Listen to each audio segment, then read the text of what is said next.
लगा के वो स्प्रे होगा। तो ऐसा तो नहीं कर सकते ना कि भाई जहाँ 3 टंकी लगनी थी वहाँ 6 टंकी मार देंगे, वो तो कवरेज बराबर करेगा, तो अच्छी टेक्नोलॉजी थी।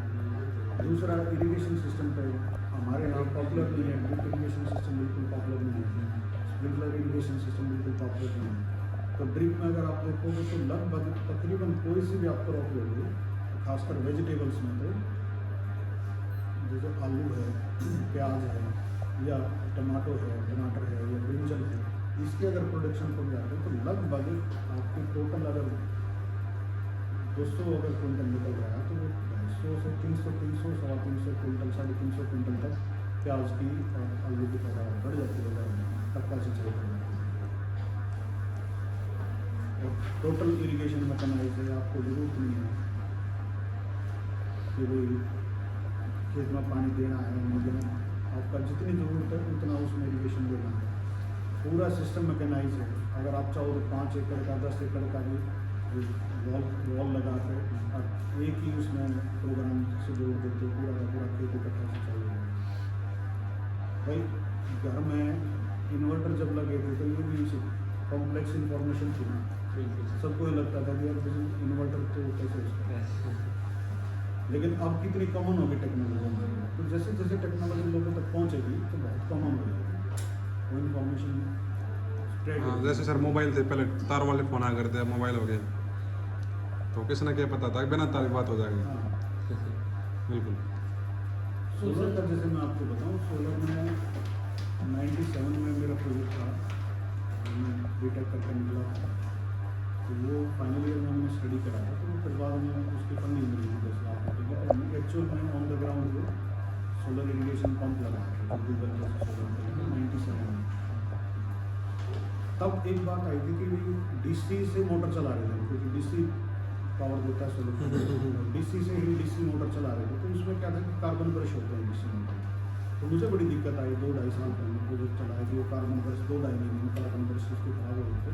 तो फिर ये होता है कि कहीं ना कहीं तो अल्टरनेटिव मिल जाए जो डीसी करंट को एसी में कन्वर्ट कर दे, लेकिन उस टाइम पर अवेलेबल नहीं था 97 में, क्योंकि वो सोलर का पहला प्रोजेक्ट ही हरियाणा का वही था।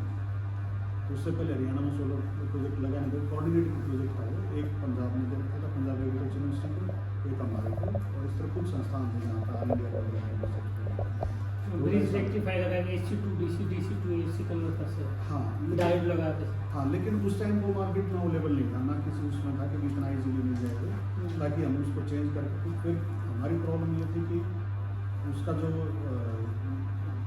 मोटर थी वो मोनोब्लॉक एक तरह की मोटर होगी, तो उसका 12 मीटर का हेड हो जाता है, 12, 35, 36, 40 फुट से ऊपर उसका पंपिंग नहीं कर पा रही है। तो जब आपको डीप पंपिंग करनी है तो आपको डीसी करंट को AC में कन्वर्ट करना पड़ेगा, ताकि आप डीप ट्यूबवेल से पानी पाएं। तो धीरे धीरे ये टेक्नोलॉजी देखो कितने पॉपुलर हुई, और खासकर इंडिया जैसे कंट्री में सोलर एनर्जी तो इतना बेहतरीन सोर्स है कि हम बिजली को ही भूल जाएंगे। 320 दिन हमारे पास पूरे ब्राइट सनशाइन आवर मिलते हैं, लगभग 6 से 8 घंटे। 365 दिन में से 320 दिन तो हमारे पास पूरे खुला दूर है, तो इतनी बिजली प्रोड्यूस कर सकते हैं कि हम लोग तो मतलब दुनिया को बिजली काट सकते हैं। और पूरे देश में आप जम्मू से शुरू हो जाओ, आप कन्याकुमारी तक ब्राइट सनशाइन आवर मिलते हैं मसला।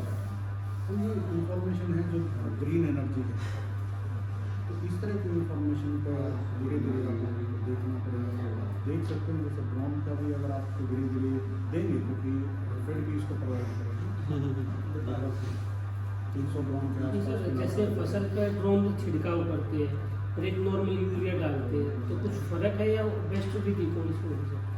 ये 2 टेक्निक होगी कि आपने जैसे हम जो आप बात करेंगे यूरिया, नैनो यूरिया का ऊपर से, तो वो है कि आपने सॉइल एप्लीकेशन करी है, जो हम हाथ से छिड़कते हैं तो वो जाएगा मिट्टी में, और मिट्टी से फिर प्लांट के रूट के थ्रू होते सिस्टम में जाएगा। दूसरा नैनो यूरिया आया है जो उसका फोलियर एप्लीकेशन है, तो उसके जो नैनो पार्टिकल्स में वो काफ़ी उसका ये बताते हैं कि रूट इसके पत्ते में ऑब्जॉर्व हो जाता है और वो सिस्टम में जाता है। हालांकि इस पर भी बहुत सारे ट्रायल और डेमोस्ट्रेशन चल रहे हैं, कुछ इसके फेवरेबल रिजल्ट हैं, कहीं इसके रिजल्ट भी बहुत ज़्यादा इम्पैक्ट आया नहीं, कहीं इस इसका बहुत अच्छा रिजल्ट आया। तो सब लोगों की अलग अलग राय है, जो टेस्टिंग है तो धीरे धीरे इसके डिसीजन ना लेकर के इतना अच्छा है।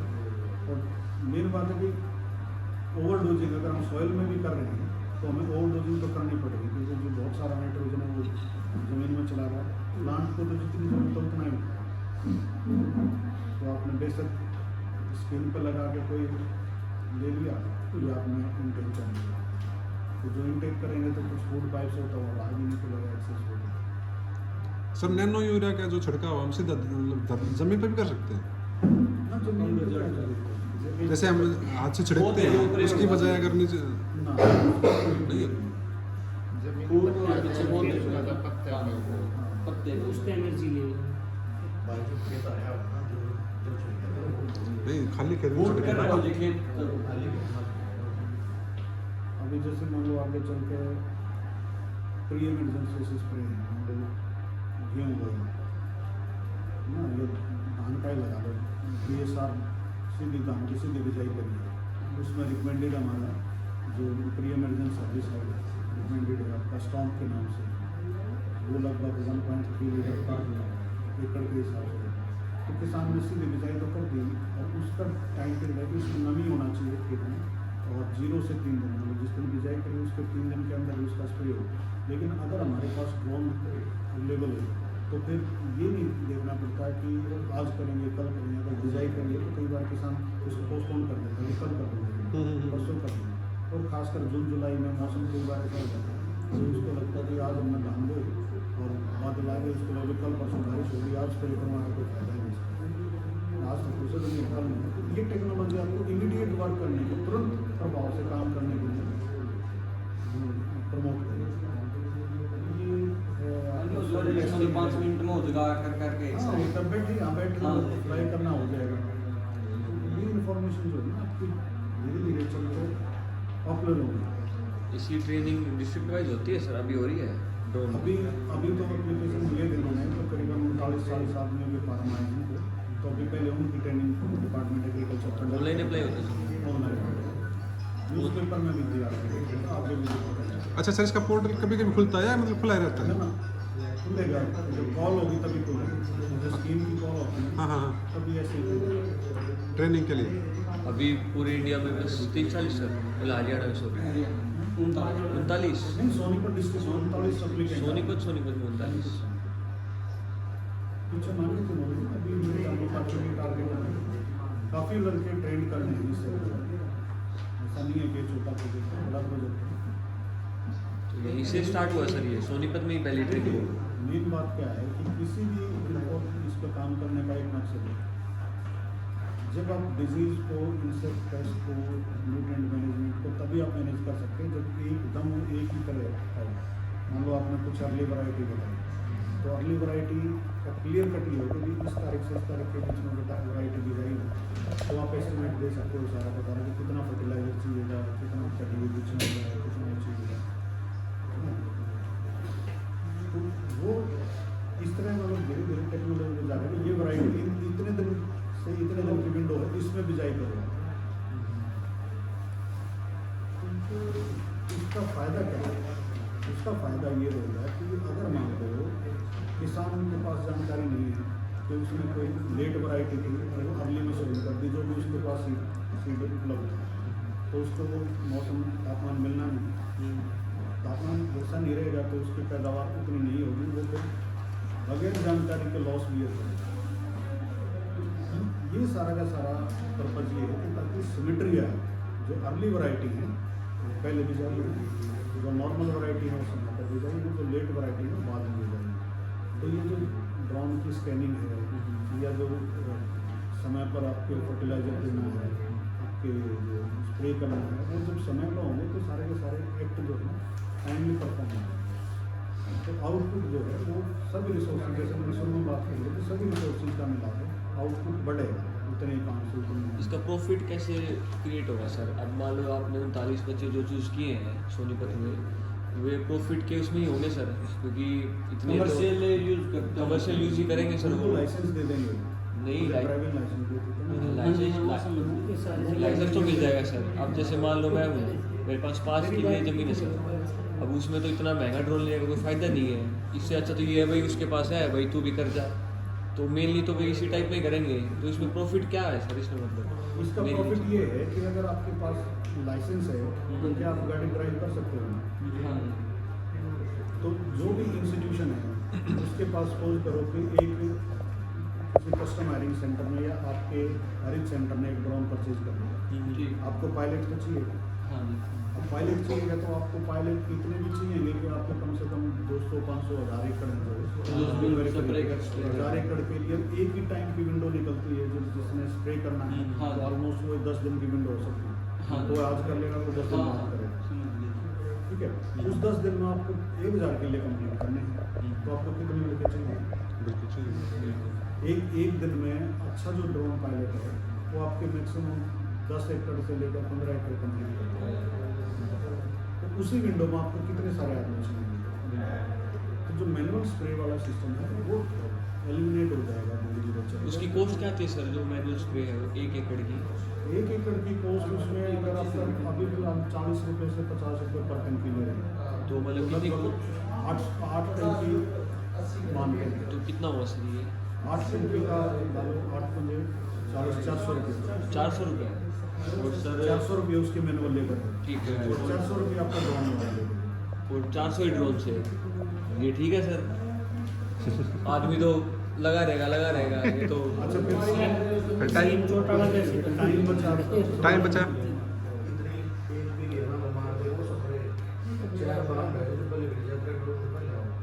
5 से 8 मिनट में आपके किले से बाहर। हाँ सर वो टाइम की बचत तो होगी बहुत ज़्यादा। Precise, कि जितना स्प्रे चाहिए उतना स्प्रे करेगा, कहीं बीच में छोड़ेगा नहीं। और सर कई बार तो मैनुअली जगह छोटी भी जाती है, कई बार ज़्यादा होगी। ऐसा भी कर सकते हो आप। एक और है कपिल सर ये तो 25 रुपये टन की बता रहा है सर। ये 25 रुपये टैंक है ना, किला का रेट बोलो। वो 80 बता रहा है सर। ये 25 रुपये बता रहा है सर। 40 रुपये 45 रुपये सर, 25 रुपये में कोई नहीं। 40-45 रुपए टंकी है। तो जहाँ 80 है सर वहाँ जाना चाहिए। वहाँ जाऊँगा सर मैं। 40-45 तो मेरे घर वो भाई 200 रुपये ले 25 हाँ तो सर मशीन ले आवा है 200 रुपये की। 40 रुपये टंकी है। जब टंकी का मेरा 200 रुपये की ले मारे किले तो सर है। ट्रैक्टर वाले नहीं सर वो हाथ वाले। पेट्रोल वाली मशीन नहीं होगी उसके मर्जी ट्रैक्टर वाला 300 रुपये ले ले भाई जो ट्रैक्टर में टंकी लगा के आ रहा है वे 300 रुपये ले किले हां एरिया वाइज हुआ से 500 रुपये की बात है। तो उसमें एक है ना दिक्कत जो उनमें फंटी छोड़ते हैं जी भाई वो जो कहेगा भी 300 रुपये में उसकी इंजन वाले के? पीछे हां जी हां वो ले रहे हैं तो उन पर टंकी पूछो क्या मार के जा रहे हो 6 टंकी से ऊपर मारेगा। नंबर तो जितनी का है भाई मान टंकी का रेट है चाहे 10 मुरवाओ किले में चाहे 20 मुरवाओ चाहे 8 मुरवाओ तो 25 रुपए की भी अगर आप टंकी करोगे तो 8 कम से टंकी कम करवाओ जी। पानी की रिकमेंडेशन कितनी है?